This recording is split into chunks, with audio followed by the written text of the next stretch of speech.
എല്ലാവർക്കും സ്വാഗതം. ഈ റിവ്യൂ ഇഷ്ടപ്പെടുവാണെങ്കിൽ ഒന്ന് ലൈക്ക് ചെയ്തും സബ്സ്ക്രൈബ് ചെയ്തും സപ്പോർട്ട് ചെയ്യണേ. അപ്പോൾ ബാലേന്ദ്രൻ ശിവനോടും രാജീവനോടുമായിട്ട് പറയുന്നുണ്ട്, ബാലേന്ദ്രൻ എല്ലാം തികഞ്ഞവനായിരുന്നു.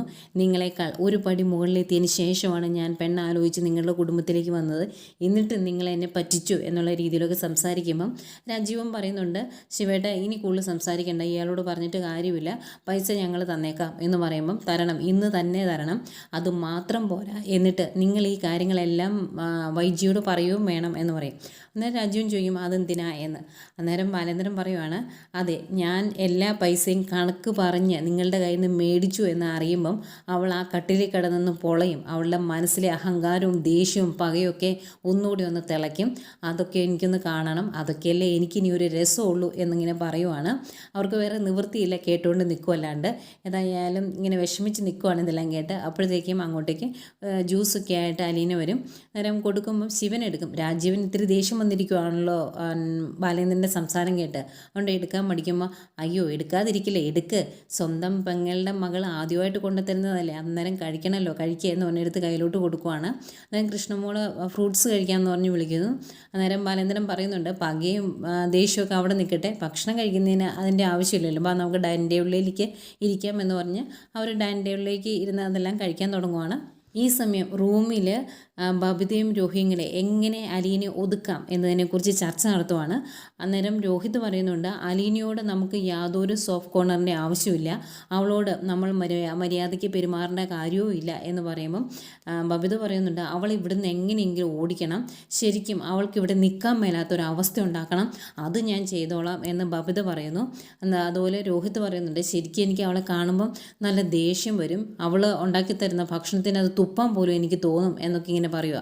അപ്പോൾ ഇത് കേട്ടുകൊണ്ടാണ് അകത്തേക്ക് കൃഷ്ണമോൾ വരുന്നത്. കൃഷ്ണമോൾ ഇങ്ങനെ കുറച്ച് നേരം സൂക്ഷിച്ച് നോക്കി നിന്നിട്ട്, നിങ്ങൾ പറഞ്ഞത് ഞാൻ കേട്ടു, ഏതായാലും ഇങ്ങനെയൊക്കെ ചെയ്യാനാണ് ഉദ്ദേശമെങ്കിൽ അത് ഞാൻ അച്ഛനോട് പറഞ്ഞേക്കാം എന്ന് പറയുമ്പോഴേക്കും രോഹിത്തിന് ഭയങ്കര ടെൻഷനാണ്. എടി ഞാൻ എൻ്റെ മനസ്സിൽ ദേഷ്യം അങ്ങ് പറഞ്ഞു തീർത്തു എന്നേ ഉള്ളൂ, അല്ല ഞാൻ ഇങ്ങനെയൊന്നും ചെയ്യത്തില്ല, ചുമ്മാ പറഞ്ഞതാ എന്ന് പറയുമ്പോൾ, നല്ല സംസ്കാരം, വിളമ്പിത്തരുന്ന ഭക്ഷണത്തിൽ തുപ്പുന്നതാണല്ലോ നല്ല സംസ്കാരം, അത് ഏതായാലും കൊള്ളാം എന്ന് പറയുമ്പോൾ, എടി ഞാൻ അങ്ങനെയൊന്നും ചെയ്യത്തില്ലെന്നേ, ഞാൻ വെറുതെ പറഞ്ഞെന്നേ ഉള്ളൂ എന്ന് പറയുന്നുണ്ട്. അന്നേരം കൃഷ്ണമോള് പറയുവാണ്, ഞാൻ ഇതെല്ലാം അലീന ചേച്ചിയോട് പറഞ്ഞേക്കാം, നിങ്ങൾക്ക് തരുന്ന ഭക്ഷണത്തിൽ എന്തൊക്കെ ഇടണമെന്ന് അലീന ചേച്ചി അന്നേരം തീരുമാനിച്ചോളൂ എന്ന് പറയുവാണ്. അന്നേരം വീണ്ടും രോഹിത് പറയുന്നുണ്ട്, ഇവളുടെ ഒരു കാര്യം ഞാൻ ചുമ്മാ പറഞ്ഞാന്ന് പറഞ്ഞില്ലേ എന്ന് പറയുവാണ്. അന്നേരം കൃഷ്ണമോള് പറയുന്നുണ്ട്, ഞാനിപ്പോൾ ഇങ്ങോട്ട് വന്നത് നിങ്ങളെ അങ്കിൾമാർ വിളിക്കുന്നുണ്ട്, അവരങ്ങോട്ട് ചെല്ലാൻ പറഞ്ഞു, അത് പറയാൻ വേണ്ടിയാണ് വന്നത് എന്ന് പറയുമ്പം ബബിത, ഓ ഇനി എന്നാ വരാനാ, ഉപദേശിക്കാനായിരിക്കും, അതിൻ്റെ ഒന്നും ആവശ്യമില്ല എന്ന് പറയുമ്പോൾ, അങ്ങനെയാണെങ്കിൽ ഇത് ഞാൻ പോയി താഴെ പറഞ്ഞേക്കാം എന്ന് പറയും. അന്നേരം അത് പറയണ്ട, ഞങ്ങൾ അങ്ങോട്ട് വന്നോളാം എന്ന് പറയുവാണ്. എന്നിട്ട് അതിൻ്റെ കൂടെ ബബിത പറയുക, ഈശ്വര എൻ്റെ അമ്മ ഇങ്ങോട്ട് വരുമായിരുന്നെങ്കിൽ എങ്ങനെയെങ്കിലും ഇവിടെ നിന്ന് രക്ഷപ്പെടായിരുന്നു, ഈ നരകത്തിൽ നിന്നൊന്ന് രക്ഷപ്പെട്ടാൽ മതി, അമ്മ വന്നു കഴിഞ്ഞാൽ ഒരു ഫ്ലാറ്റോ വീടോ എന്തെങ്കിലും എടുത്ത് ഇവിടെ നിന്ന് മാറാലോ എന്നൊക്കെ ഇങ്ങനെ പറയുക. അന്നേരം കൃഷ്ണമോള് പറയുന്നുണ്ട്, അങ്ങനെ പോകാൻ എന്തെങ്കിലും ഉദ്ദേശമുണ്ടെങ്കിൽ ഇപ്പം ജീവിക്കുന്നതിനേക്കാൾ വലിയൊരു നരകത്തിലേക്കായിരിക്കും ജീവിക്കാൻ പോകുന്നത്, കാരണം അമ്മയുടെ ശമ്പളത്തിൽ നിന്ന് വേണം വാടക കൊടുക്കണം, അതുപോലെ നിങ്ങളുടെ പഠിപ്പ്, ഫുഡ്, മെഡിസിൻ, അങ്ങനെയുള്ള എല്ലാ കാര്യങ്ങളും അമ്മയുടെ വാടകയിൽ നിന്ന് ശമ്പളത്തിൽ നിന്ന് വേണം പോകാൻ, അത് മറക്കണ്ട എന്നോട് പറഞ്ഞിട്ടാണ് കൃഷ്ണമോള് പോകുന്നത്. ശരിക്കും ഇവർക്ക് ഈ അഹങ്കാരം കയ്യിൽ വെച്ചുകൊണ്ടിരിക്കുമല്ലാതെ പ്രകടിപ്പിക്കാൻ വലിയ സ്ഥലങ്ങളൊന്നുമില്ല, അതിനുള്ള അവസരവും ഇല്ല എന്നത് സാരം. ഏതായാലും രണ്ടും കൂടെ വളരെ വിഷമിച്ച് താഴോട്ട് ഇറങ്ങി ചെല്ലുമ്പം അവിടെ ഡൈനിങ് ടേബിളിൽ എല്ലാവരും ഇരിപ്പുണ്ട്, ബാലേന്ദ്രനും ഉണ്ട്. അന്നേരം ശിവൻ പറയുന്നുണ്ട്, ബാലേന്ദ്രൻ ഞാനാണ് ഇവരെ ഇവിടുന്ന് കൂട്ടിക്കൊണ്ടു പോയത്, അന്നേരത്തെ ആ ദേഷ്യത്തിലാണ് ഞാൻ അന്ന് ഇത് ചെയ്തത്, പക്ഷെ അത് ശരിയല്ലായിരുന്നു എന്ന് എനിക്കിപ്പം മനസ്സിലായി, നിൻ്റെ മക്കൾ ജീവിക്കേണ്ടത് നിൻ്റെ അടുത്ത് തന്നെയാണ്, അതുകൊണ്ട് ഞാൻ ഇവരെ ഇങ്ങോട്ട് തിരിച്ചു കൊണ്ട് വിട്ടേക്കുവാണ് എന്ന് പറയും. അന്നേരം ബാലേന്ദ്രനൊന്നും മിണ്ടുന്നില്ല. പക്ഷേ രാജീവൻ പറയുന്നുണ്ട്, നിങ്ങളെ ഇങ്ങോട്ട് കൂട്ടിക്കൊണ്ട് വിട്ടു, ഇനി നിങ്ങൾ നല്ല രീതിയിൽ മുന്നോട്ട് ജീവിക്കണം, അച്ഛൻ പറയുന്നത് കേട്ട് അനുസരിച്ച് തന്നെ മുന്നോട്ട് പോകണം, അല്ലാതെ അമ്മ കാണിക്കുന്ന അഹങ്കാരത്തിനൊപ്പം നിന്നിട്ട് കാര്യമൊന്നുമില്ല. അവളുടെ അഹങ്കാരം വാശിയും ജയിക്കാൻ വേണ്ടി അവൾ ചിലപ്പോൾ നിങ്ങളെപ്പോലും നഷ്ടപ്പെടുത്തിയേക്കും, അതുകൊണ്ട് അതിനൊപ്പം നിൽക്കരുത്, അമ്മ ഇങ്ങോട്ട് തിരിച്ചു കൂട്ടിക്കൊണ്ടു വരാനും ഒരുമിച്ച് സമാധാനത്തോടെ ജീവിക്കാനുമുള്ള അന്തരീക്ഷമാണ് നിങ്ങൾ ഉണ്ടാക്കിയെടുക്കേണ്ടത് എന്നൊക്കെ പറഞ്ഞ് ഉപദേശിക്കുന്നു. അവരിങ്ങനെ കുറച്ച് നേരം കേട്ട് നിൽക്കുന്നു. എന്നിട്ട് ഇത്രയൊക്കെ പറയാനുള്ളൂ, പൊയ്ക്കോളാൻ പറയും. രോഹിത് നേരെ അവൻ്റെ റൂമിലേക്ക് പോകും. ബബിത അങ്ങോട്ട് മാറിയിരിക്കുന്നുണ്ട് കേട്ടോ. അന്നേരം പയ്യെ തിരിഞ്ഞു നോക്കിയിട്ട് ബാലേന്ദ്രൻ പറയുന്നുണ്ട്, ആരോട് പറയാൻ ആര് കേൾക്കാനെന്ന്. അപ്പോഴത്തേക്കും അലീന ഫ്രഷ് ജ്യൂസൊക്കെ ഉണ്ടാക്കി വെച്ചിട്ടുണ്ടായിരുന്നല്ലോ, ബബിതയ്ക്ക് കൊടുത്തേക്കാം എന്നോർത്ത് ഒരു ഗ്ലാസ് ഫ്രഷ് ജ്യൂസുമായിട്ട് ബബിതയുടെ അടുത്തോട്ട് ചെല്ലുവാണ്. എന്നിട്ട് ഇത് ഫ്രഷ് ജ്യൂസാണ് എന്നൊക്കെ പറഞ്ഞ് കൊടുക്കുമ്പോൾ അവൾ അവൾ വേണ്ട എന്ന് പറയും. അന്നേരം അലീന പറയുന്നുണ്ട്, ഞാൻ ഉണ്ടാക്കിയത് കൊണ്ടാണ് കഴിക്കാത്തത് എങ്കിൽ ഈ വീട്ടിൽ ഞാൻ ഉണ്ടാക്കുന്ന ഫുഡ് അല്ലാതെ കഴിച്ച് മുന്നോട്ട് പോകാൻ ഇത്തിരി ബുദ്ധിമുട്ടാണ് എന്ന് പറയുമ്പോഴത്തേക്കും ദേഷ്യം വരും ബബിതയ്ക്ക്. അവൾ ചാടി എഴുന്നേറ്റ് അതങ്ങ് തട്ടിക്കളയും.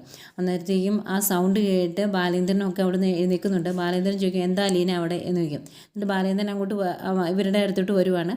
അന്നേരം അതെല്ലാം ഇങ്ങനെ തറയിൽ കിടക്കുവാണല്ലോ, ഗ്ലാസ് പൊട്ടിയതെല്ലാം. അന്നേരം ഇതെങ്ങനെയാണ് പൊട്ടിയത് എന്ന് ചോദിക്കുമ്പം ബബിത ഞാൻ തട്ടിക്കളഞ്ഞതാണ് എന്ന് പറയും. അന്നേരം അതെന്തിനാ തട്ടിക്കളഞ്ഞത്, നിനക്ക് വേണ്ടെങ്കിൽ വേണ്ട എന്ന് പറഞ്ഞാൽ പോരെ, അല്ലാതെ തട്ടിക്കളയുവാണോ ചെയ്യേണ്ടത് എന്ന് ചോദിക്കുമ്പം ബബിത പറയുന്നുണ്ട്, ഞാൻ വേണ്ട എന്ന് പറഞ്ഞതാണ്. അന്നേരം അവൾ പറയുക, അവളുണ്ടാക്കുന്ന ഭക്ഷണം അല്ലാതെ ഇവിടെ കഴിക്കാൻ വേറെ ഒന്നും കിട്ടത്തില്ല, അവൾ ഉണ്ടാക്കുന്ന ഭക്ഷണം കഴിച്ച് ജീവിക്കാൻ പറ്റുള്ളൂ എന്ന് അവൾ പറഞ്ഞു എന്ന് പറയുമ്പം ബാലേന്ദ്രൻ പറയുന്നുണ്ട്, അത് പറഞ്ഞത് സത്യമാണ്, അത് അവൾ തന്നെയാണ് തീരുമാനിക്കുന്നത്, അതേ ഇവിടെ നടക്കുകയുള്ളൂ എന്ന് പറയുവാണ്.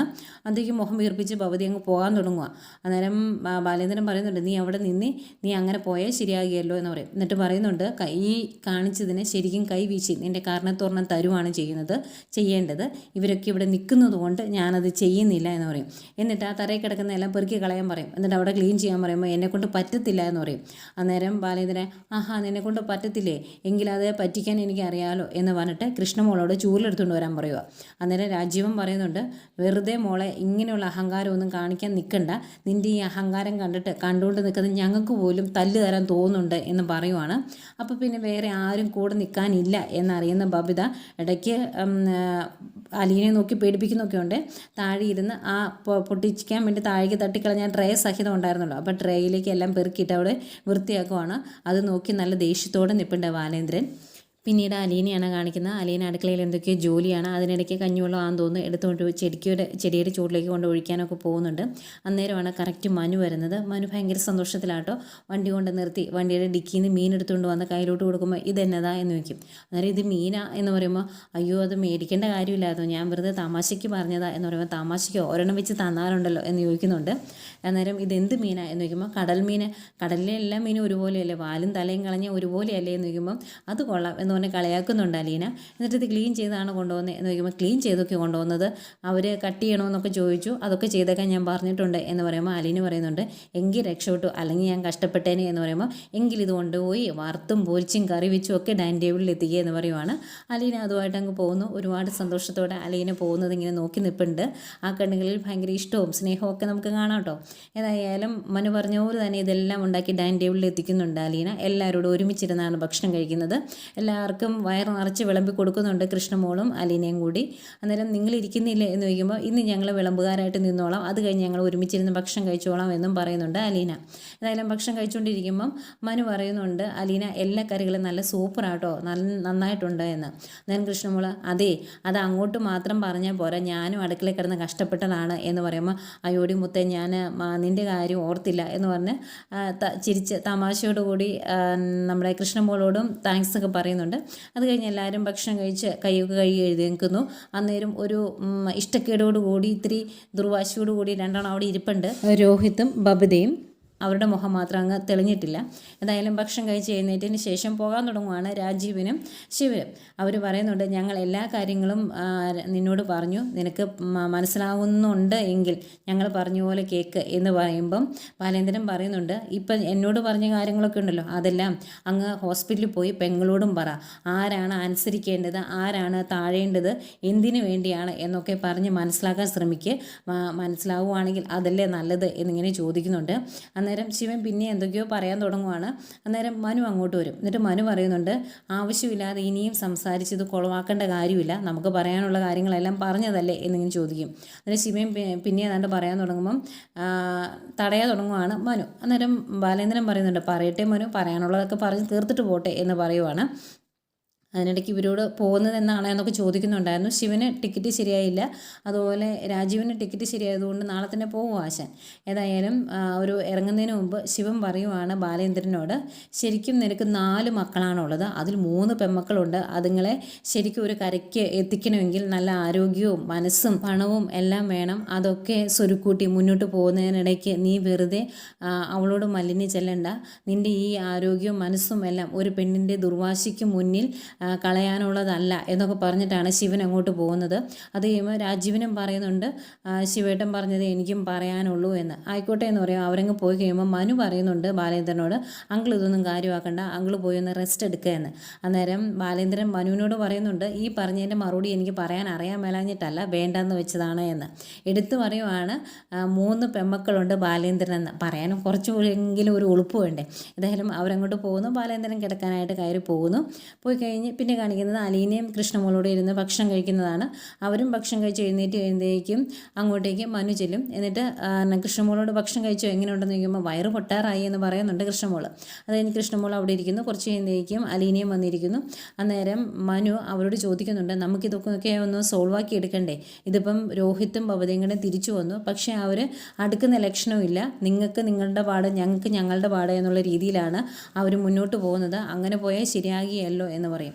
അന്നേരം അലീന പറയുന്നുണ്ട് ശരിക്കും അവർക്ക് ഈ രീതിയാണ് നല്ലത് എന്ന് തോന്നുന്നുണ്ടാവും. കാരണം ഇതാവുമ്പോൾ ആരും അവരെ നിയന്ത്രിക്കാൻ ചെല്ലത്തില്ല, അവർക്ക് ഇഷ്ടം പോലെ സ്വാതന്ത്ര്യവും ഉണ്ടാവും. അതാണ് അവരുടെ ഉദ്ദേശമെന്ന് അലീന പറയുന്നുണ്ട്. അന്നേരം കൃഷ്ണമോള് പറയുന്നുണ്ട് അച്ഛൻ്റെ അടുത്ത് ഇതൊന്നും നടക്കുകയില്ല, ഇവിടെ അനുസരിച്ചില്ലെങ്കിൽ 2 എണ്ണത്തിന് അച്ഛൻ പാർപ്പിക്കും, അതുകൊണ്ട് അച്ഛൻ പറയുന്ന അനുസരിച്ച് മുന്നോട്ട് പോകാൻ പറ്റുള്ളൂ എന്ന് പറയുമ്പം മനു പറയുന്നുണ്ട് നേരത്തെ 2 പേരൂടെ നിയന്ത്രിച്ചിട്ട് കാര്യങ്ങൾ ശരിയാകുന്നില്ലായിരുന്നു, ഇതിപ്പം 2 പേരും 2 വള്ളത്തിൽ നിന്ന് ഫൈറ്റ് ചെയ്യുമ്പം എന്താവും എന്ന് അറിയത്തില്ല എന്നൊക്കെ പറയുന്നുണ്ട്. പിന്നെ അവരെ ഒതുക്കാൻ ഒരേ ഒരു മാർഗ്ഗമേ ഉള്ളൂ എന്ന് പറഞ്ഞിട്ട് മനു പറയുവാണ് ശരിക്കും സത്യങ്ങളെല്ലാം വൈജയന്തിയെ അറിയിക്കുകയാണ് ചെയ്യേണ്ടത്, അപ്പോൾ എല്ലാം ഒന്ന് ഒതുങ്ങുമെന്ന്. അന്നേരം അലീന പറയുന്നുണ്ട് പക്ഷെ അങ്ങനെ പറഞ്ഞിട്ടുണ്ടെങ്കിൽ അത് ഏത് രീതിയിൽ എടുക്കുമെന്ന് അറിയത്തില്ല മാഡം, ശരിക്കും കുറ്റബോധവും സങ്കടവും ഒക്കെ കാരണം ചിലപ്പോൾ പൊട്ടിത്തെറിക്കും എന്നൊക്കെ പറയുന്നുണ്ട്.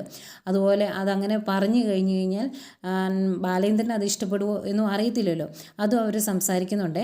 അന്നേരം മനു പറയുന്നുണ്ട് ഇതെല്ലാം അറിഞ്ഞു കഴിയുമ്പം ഈ സത്യങ്ങളെല്ലാം അറിഞ്ഞുകൊണ്ടാണ് ബാലേന്ദ്രൻ അങ്കിള് കൂടെ നിൽക്കുന്നത് എന്നറിഞ്ഞു കഴിഞ്ഞാൽ ചിലപ്പോൾ ആൻറ്റിക്ക് അത് സഹിക്കാൻ പറ്റില്ല. കാരണം ഇത്രയും അഹങ്കാരവും പകിട്ടും ഒക്കെ കാണിച്ച് തലയെടുപ്പോടെ നിന്നിട്ട് ഇതുപോലൊരു പാസ്റ്റ് ഉണ്ടായിരുന്നുവെന്നും ആ പാസ്റ്റ് അങ്കിൾ അറിഞ്ഞു എന്നും അറിഞ്ഞിട്ടുണ്ടെങ്കിൽ ആൻറ്റിക്ക് അത് സഹിക്കാൻ പറ്റില്ല, ചിലപ്പോൾ തകർന്നു പോകും എന്നൊക്കെ പറഞ്ഞ് അവരവിടെ ചർച്ച ചെയ്തുകൊണ്ടിരിക്കുന്ന കാണിച്ചുകൊണ്ടാണ് ഇന്നത്തെ എപ്പിസോഡ് അവസാനിക്കുന്നത്. പിന്നെ നാളത്തെ പ്രൊമോ കാണിക്കുന്നുണ്ട്. പ്രൊമോയിൽ ബാലേന്ദ്രനോട് ഈ കാര്യങ്ങൾ പോയി പറയുന്നുണ്ട്. അന്നേരം ബാലേന്ദ്രൻ പറയുന്നുണ്ട് അവൾ സത്യങ്ങളൊക്കെ അറിയണം, അത് ഇപ്പോഴല്ല, അവളുടെ മരണക്കിടക്കയിൽ വെച്ചായിരിക്കണം അവളത് അറിയേണ്ടത്. ആ സമയത്ത് ഞാൻ അലീനെ നീക്കി നിർത്തിയിട്ട് പറയും ഈ നിൽക്കുന്നത് നിൻ്റെ മകളാണെന്ന്, അന്നേരെ അവളത് അറിയാവുള്ളൂ എന്ന് പറയുന്നുണ്ട്. പിന്നെ അലീനയുടെ കാര്യം പറയുന്നുണ്ട്. അലീനയ്ക്ക് ഒരുപാട് ആഗ്രഹമുണ്ട് അവളുടെ അമ്മ അവളെ തിരിച്ചറിയാൻ എന്നൊക്കെ എനിക്കറിയാം എന്നുള്ള കാര്യങ്ങളും ബാലേന്ദ്രൻ പറയുന്നുണ്ട് കേട്ടോ. പിന്നെ ബാലേന്ദ്രൻ പറഞ്ഞ പോലെ തന്നെ ബില്ലിൻ്റെ കാര്യമൊക്കെ ആങ്ങളമാർ പോയി പറയുന്നുണ്ട് വൈജയന്തിയോട്. അതുപോലെ അലീനെ ഞങ്ങൾ സ്വീകരിച്ചു, ബാലേന്ദ്രൻ്റെ മകളായി തന്നെ കണ്ട് ഞങ്ങളത് അവളെ അംഗീകരിച്ചു എന്ന് പറയുമ്പം അത് നിങ്ങൾ ചെയ്തോ, പക്ഷേ ഞാനത് അംഗീകരിച്ചു കൊടുക്കുകയില്ല എന്ന് പറഞ്ഞ അഹങ്കാരം പറയുന്ന വൈജയന്തിയും കാണിക്കുന്നുണ്ട്. എന്തായാലും ഇതൊക്കെയാണ് ഇന്നത്തെ എപ്പിസോഡ് കാണിച്ചത്.